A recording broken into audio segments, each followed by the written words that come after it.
सुखद खबर सामने आ रही है क्योंकि ईरान में जो अभी तनावपूर्ण स्थिति बनी हुई है अमेरिका के साथ, लेकिन अब जो है धीरे धीरे मामला जो है कि ठंडा नज़र आ रहा है सामने, क्योंकि ईरान और अमेरिका के बीच फिर से वार्ता शुरू होने वाली है।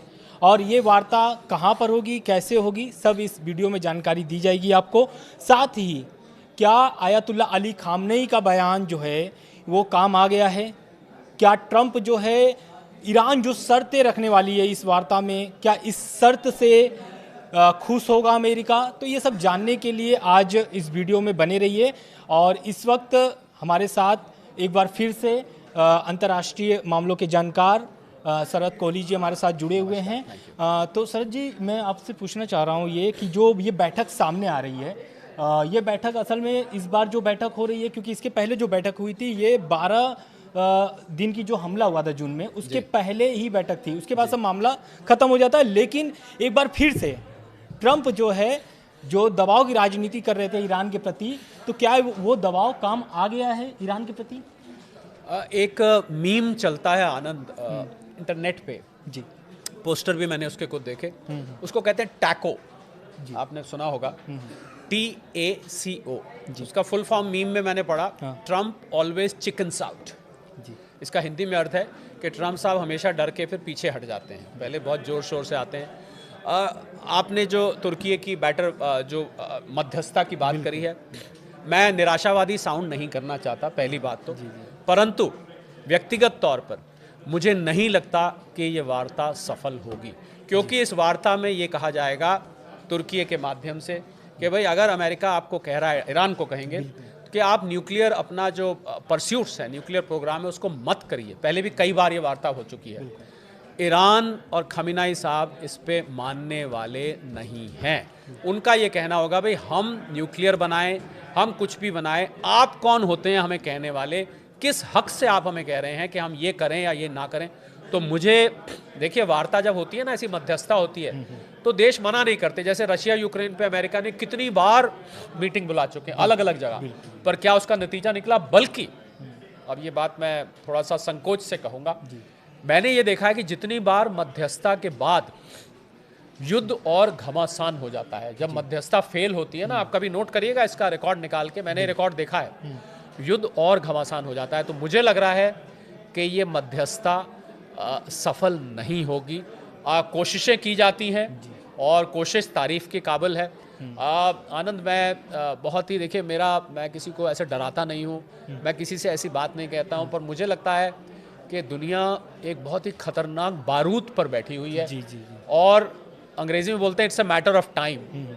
एक ऐसा लगता है कि टाइम बॉम्ब वो टिक कर रहा है, धीरे धीरे धीरे धीरे धीरे धीरे हम उस ओर बढ़ रहे हैं। कल आपको याद होगा मैंने डूम्सडे क्लॉक की बात करी थी। हाँ। मुझे लग रहा है वो डूम्सडे क्लॉक जिसमें 85 सेकंड रह गए हैं 12 बजने में, वो डूम्सडे क्लॉक धीरे धीरे उस ओर बढ़ रही है, जो मंजर हम सब नहीं देखना चाहते हैं। बहुत ही खतरनाक मामला है। फिलहाल फरवरी की बात की गई है, 6 फरवरी की शायद बात है। बिल्कुल। तो 6 फरवरी की हम उम्मीद करते हैं कि ये मध्यस्थता सफल हो और ईरान अपने मंसूबों से पीछे हट जाए, और अमेरिका जो नहीं चाहता है वो ईरान कर दे, वरना इसके अंजाम मुझे बहुत ज़्यादा घातक नज़र आते हैं।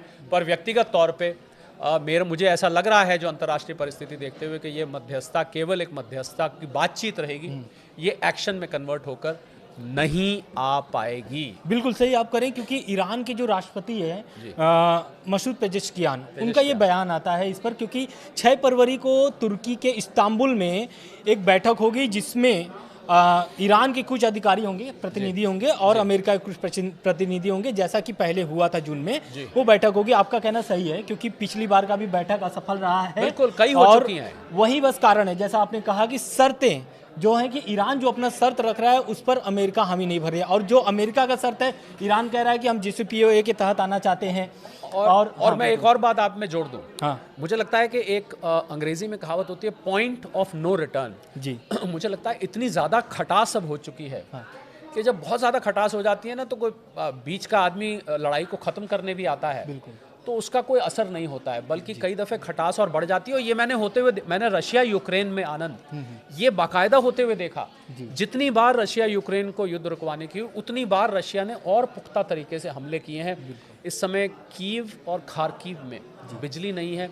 नए हथियार रशिया ने उपयोग किए हैं वहाँ पर, और बहुत ही खतरनाक हथियार उपयोग किए हैं। मुझे लग रहा है ऐसे में तो मैं, हालांकि ये बात कहनी नहीं चाहिए, कि मुझे लगता है कि मध्यस्थता ना हो तो बेटर है, और वो जो टैको वाली चीज़ थी वो अप्लाई करे तो ज़्यादा बेहतर है कि खुद ही वो पीछे हट जाएं, क्योंकि अरब नेशन खड़े हो गए हैं। रशिया ने धमकी दे दी है, तो मुझे तो वैसे भी नहीं लग रहा कि ये युद्ध हमला करेंगे, पर अब ट्रम्प साहब फंस चुके हैं इसमें। बिल्कुल आगे जाते हैं तो मुसीबत, पीछे जाते हैं तो मुसीबत। यहाँ से क्या होगा, बहुत ही मैं कहूँगा कि क्लाइमैक्स बनता जा रहा है। कहाँ जाके समाप्त होगा 6 फरवरी के बाद हमें पता लग जाएगा। बिल्कुल, ये 6 फरवरी की तो बैठक है ही, लेकिन ईरान की अभी स्थिति जो है ना, देखिए वहाँ के उनके रियाल गिरे हुए हैं। एक 15 लाख रियाल शायद $1 है, ऐसा अनुमान सामने आया हुआ है। तो ईरान चाहता है कि ये जो अमेरिका के साथ जो तनाव है वो खत्म तो नहीं होगा, लेकिन वो चाहते हैं कि कम हो जाए, और इसके सहयोग लेने के लिए चीन और रूस भी साथ में पीछे से हैं, साथ में उत्तर कोरिया भी है। लेकिन ईरान अब क्या चाह रहा है? ईरान देखिए, दरअसल इतने दिनों 1 महीने लगभग वहाँ पे प्रदर्शन भी चले, 6000 से अधिक लोगों की मौत हो चुकी है, कुछ अभी लोग अभी गिरफ्तारी हिरासत में भी हैं।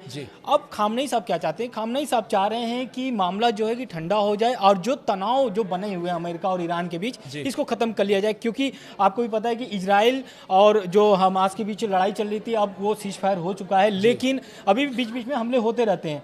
अब जिस तरीके से हिजबुल्लाह का बयान आया है, हुती विद्रोही जो हैं, हुतियों का जो बयान आया हुआ है, ईरान के समर्थन में आया है, और उन्होंने साफ बोल दिया कि ईरान पर अगर हमला होता है तो हुती जो है वो इजराइल को नहीं छोड़ेंगे, इजराइल पर अटैक करेंगे। और डर इस बात का है अमेरिका को कि अगर हुती एक्टिव हो जाते हैं तो कोई ना कहीं हिजबुल्लाह और हमास भी एक्टिव हो जाएंगे। और यही कारण है कि ये इतने जल्दी जो अपडेट्स आ रहे हैं मिडिल ईस्ट में, और तुर्की, सऊदी अरब, यूएई, ये लोग मध्यस्थता कराने के चक्कर में पड़े हुए हैं। जैसा कि आपने कल बताया भी कि ये क्यों मध्यस्थता कराना चाह रहे हैं, क्योंकि उनके व्यापार प्रभावित हो रहे हैं, और वो व्यापार से कोई भी समझौता नहीं करना चाहते हैं। लेकिन ईरान का आज से नहीं, 1979 से ही व्यापार उनका ठप पड़ा हुआ है, इतने सारे प्रतिबंध लगे हैं, रियाल उनकी करेंसी गिरी हुई है। लेकिन ईरान चाहता है सर कि अब जो है कि वहाँ पर से, यहाँ से अब उनको वो रास्ता साफ मिल जाए, क्योंकि JCPOA 2015 से 2025 तक का था, 10 साल का, लेकिन वो E3 देश आकर के उसको फिर से लागू करा देते हैं। देखिए, ईरान 2 ही शर्तों पर आनंद मुझे लगता है मानेगा,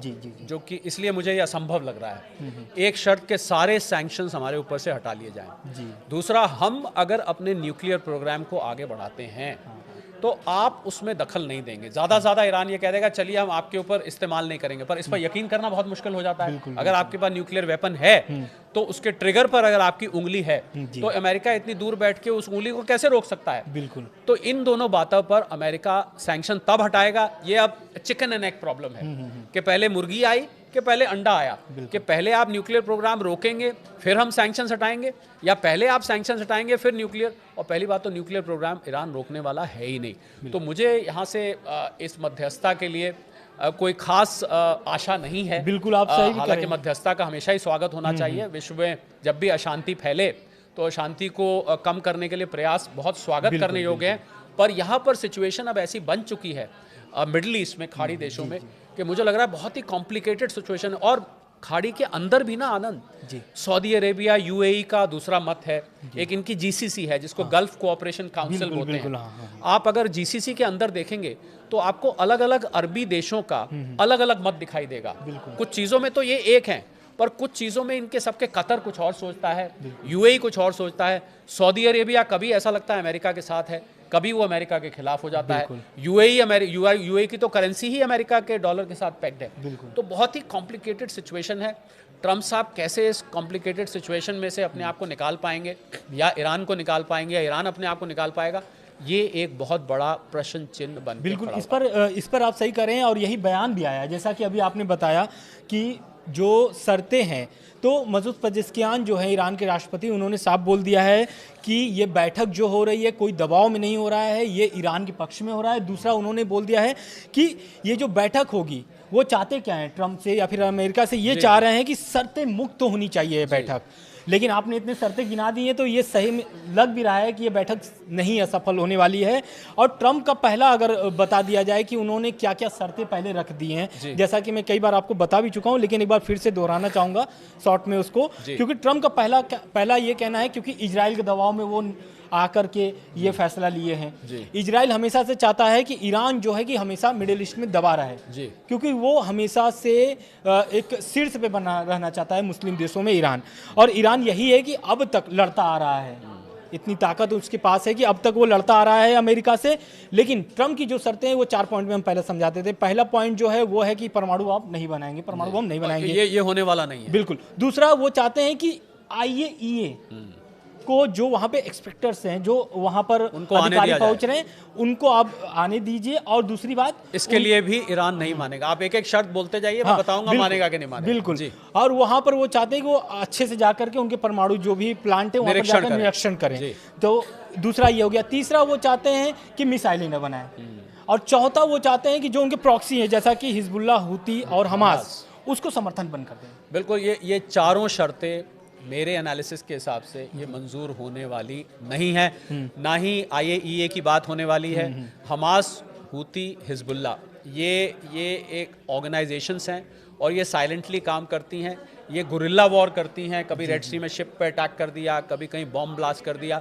मुझे नहीं लगता कि ईरान इनको फंडिंग करता है। कभी भी ईरान सार्वजनिक रूप से स्वीकार नहीं करेगा कि हम इनकी फंडिंग करते हैं। तो मुझे ये चारों शर्तें, आप देखिए, मैं जो कह रहा था वो इन शर्तों के आधार पर कह रहा था। बिल्कुल। मुझे बिल्कुल भी नहीं लग रहा है कि ये मध्यस्थता का प्रयास जो है सफल होने वाला है। तो इसलिए देखिए, हमारा डराना तो कभी भी न्यूज़ 18 के जो फॉलोअर्स भी और सब्सक्राइबर्स हैं उसकी मंशा नहीं है। पर ये सच है कि हम बहुत बड़े न्यूक्लियर बारूद पर बैठे हुए हैं। एक इसमें मिसाइल की शर्त भी है कि अरे मिसाइल तो थार्ड मिसाइल तो बना के बैठे हुए हैं, उनके पास मिसाइल ऑलरेडी है। आप कह रहे बनाएंगे नहीं, उनके पास तो उन्होंने छुपा के रखी हुई है।